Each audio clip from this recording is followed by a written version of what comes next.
એક મેં વિડીયો લાવીશ એનામાં બોક્સની હાઈટ કેટલી રાખવી પડે આપણે અને પંખાની હાઈટ કેટલી સીલિંગથી રાખવી પડે એ પૂરો વિડીયો મારા યુટ્યુબ ચેનલ પર મેં એક બનાવીશ, તમે જોઈ લેજો. મસ્ત વિડીયો બનાવીશ, તમારે બધી નોલેજ મળશે અમારા ચેનલ પર. એટલે અમારી ચેનલને તમે સબસ્ક્રાઈબ કરી લેજો ને લાઈક બી કરજો પસંદ આવે તો. કોઈ જબરદસ્તી નથી. જેને સમજાય એને વંદન, જેને ના સમજાય એને અભિનંદન. સુધી એવું આમ સ્લો મોશન में देखो મને તો देख लो भाई, આ બોક્સ જો સ્લેબની અંદર દટાઈ ગયેલું અમે કાઢીએ છીએ. પાર્થભાઈ છીની મારો બોક્સ દેખાડો કાઢીને.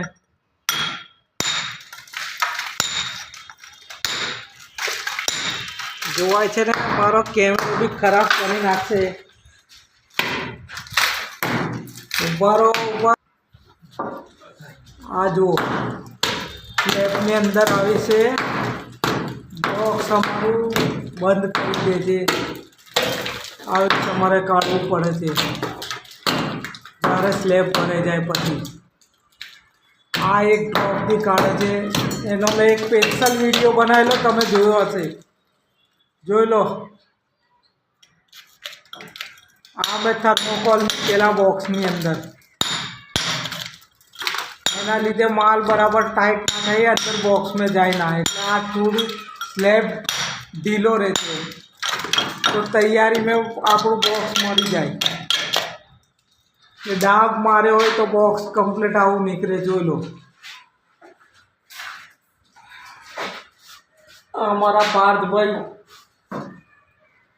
હજુ બાજુમાં એક બોક્સ છે પાર્થભાઈ, એ કાઢવાનું છે. ચાલો આપણે બાજુમાં જઈએ, નહીં તો પહેલાં આ જંકશનની વચ્ચે એક બોક્સ છે. આ પાર્થભાઈ આવડે કાઢશે અમારા. પાર્થભાઈ દેખાય છે? હા જો દેખાય, જો આ લાઈવ છે, તમે જોઈ શકો છો. સ્લેબ में કેવા અમારા બોક્સ દાટી જશે. ઇલેક્ટ્રિક બનવું કંઈ મજાક વસ્તુ નથી. હાથીના ઈંડા ખાવા પડે, મરઘાના ઈંડા ખાવાથી ના બને.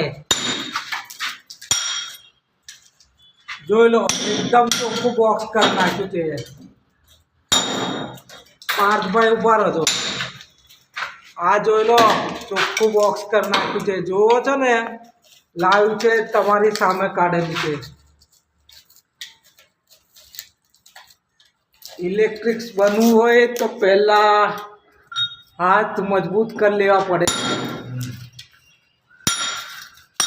ચીની હથોડો મારવા માટે.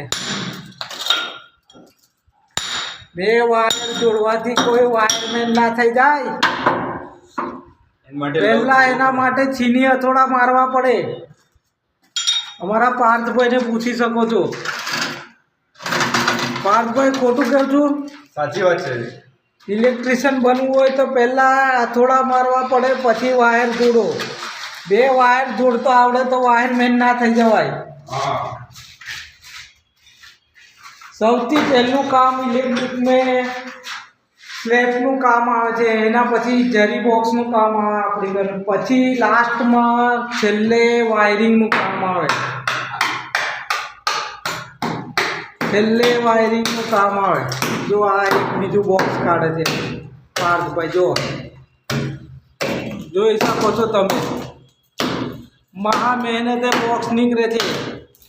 આ અમે પહેલેથી થર્મોકોલ ગોઠવેલા હતા એટલે મળી ગયું, નહીં તો બોક્સ સ્લેબ એટલો ટાઈટ હોય છે કે બોક્સ મળતું નથી. અને અમે પછી ડ્રિલથી કે બ્રેકરથી કાઢીએ છીએ.